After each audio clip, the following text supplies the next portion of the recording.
This may be the dumbest hearing aid recommendation I've ever heard. Hey guys, welcome back to the Dr. Cliff AUD vlog. This is vlog number 272, and today I want to talk to you guys about a really weird recommendation that I saw on Facebook. But before I get into this video, if you could do me a huge favor, click the like button, really helps out the channel. And if you are not yet subscribed to the channel with notifications turned on, go ahead and do that as well. It is greatly appreciated. Alright, so I've once again seen another crazy post on Facebook, inside of a Facebook group that I follow, that has mostly individuals with hearing loss who are looking for advice about their hearing loss. I absolutely love this group. There's a lot of really good information that goes back and forth, good recommendations, not so good recommendations. Nevertheless, it's an open forum so people can share whatever the heck they want. But there was a post the other day, and I'm just going to go ahead and read it for you. I'm going to post it up here as well. But I had sudden sensorineural hearing loss, and I was told by my ENT that I should probably wait at least a year to get hearing aids to give the brain time to adjust and hope hearing comes back. Has anyone else been told this?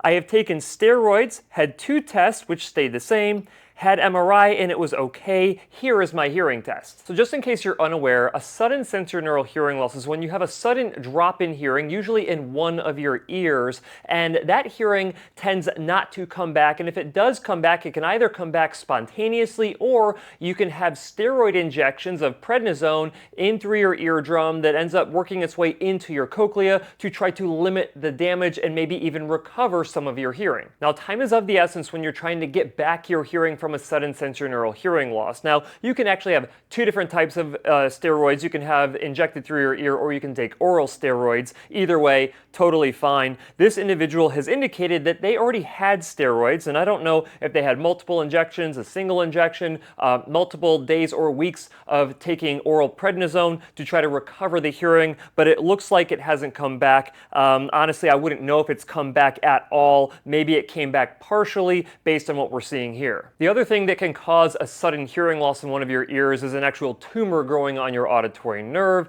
and so she actually went in and had an MRI to rule out any type of growth on the auditory nerve that may have caused this hearing loss. Of course, if it happens to be a tumor growing on your auditory nerve, you have to have that tumor removed. If it's a fast-growing tumor, if it's a slow-growing tumor, you can typically leave it there, but if it's a certain size or it's growing really fast, you want to have that tumor removed so it doesn't kill you, and it will take away your hearing if you do that. But none of that here is the issue. The issue here is that the ear, nose, and throat physician gave the recommendation to wait to treat her hearing loss in the hopes that maybe some of it would come back, and even more oddly, that maybe she would get more used to having sound coming into her ears that way. First and foremost, I've never seen any actual guidelines that would suggest to wait to treat your hearing loss if you have a hearing loss, whether it's a regular hearing loss, like an age-related hearing loss or noise exposure-related hearing loss, or whether it's a sudden hearing loss. To be quite honest with you, this individual actually has a fully treatable hearing loss in her right ear, which is not even the ear that went through the sudden hearing loss,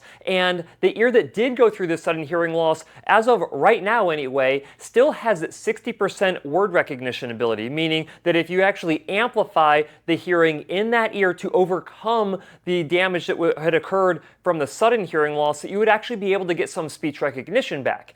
As of right now, when you don't have any sound going up to your brain, or very limited sound because of how bad her hearing loss is in the left ear, you're not able to utilize any of that word recognition ability. And the biggest problem with that is that the longer that you wait to treat your hearing loss, the quicker those word recognition scores can drop. So even if you choose to wait for a year and your word recognition score drops another 20-30%, you're not going to recover that 20-30%. Once it's gone, it's gone. And there is research that shows that when you have untreated hearing loss, that your word recognition percentage scores can actually drop quicker than if you stimulate the hearing in that ear again. Now, I don't want to throw around the malpractice word here because, you know what, maybe this individual's just misinformed, but at the end of the day, it's kind of the ENT's responsibility to know what they're talking about when it comes to treating hearing loss. But let's be honest here, ENTs are not really the hearing aid experts. ENTs are the medical experts experts when it comes to your ears. So if there's a medical condition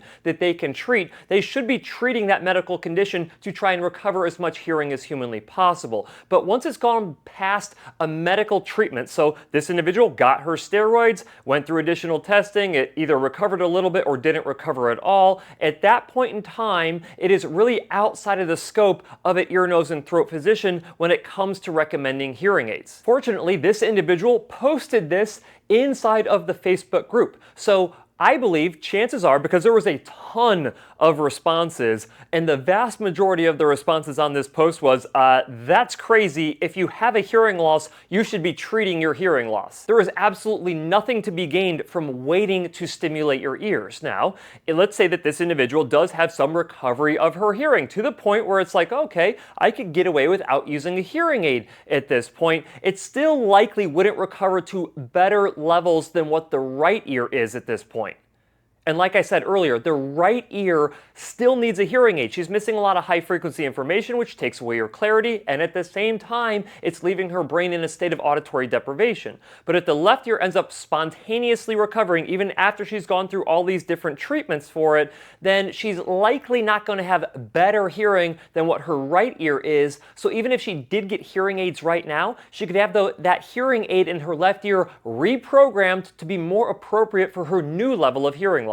Despite, I guess, unpopular belief, your hearing does not get better, or you do not get used to a hearing loss if you don't treat your hearing loss. Your brain is either in a state of auditory deprivation or it's not in a state of auditory deprivation. And if it is in a state of auditory deprivation, it is taxing other areas of your brain to try to fill in the missing gaps of things that you're not hearing. Now, I'm not even going to get into this link between hearing loss and cognitive decline, but there is never a good reason to not treat a measurable hearing loss. And this is exactly why having a second opinion is so critical when you get a recommendation from an ear, nose, and throat physician, or even an audiologist or hearing instrument specialist when it comes to your hearing. If the things that they're saying seem to not make a whole lot of sense to you to the point where you feel like you need to post it on social media, that is a clear sign that you need to get a second opinion. The one thing that will remain true forever is that it is never a bad time to treat your hearing loss. You want to be treating your hearing loss as soon as you notice a hearing loss or as soon as you are diagnosed with a hearing loss. You do not want to wait and see if something different happens with your hearing. You should be treating it right now as fast as humanly possible.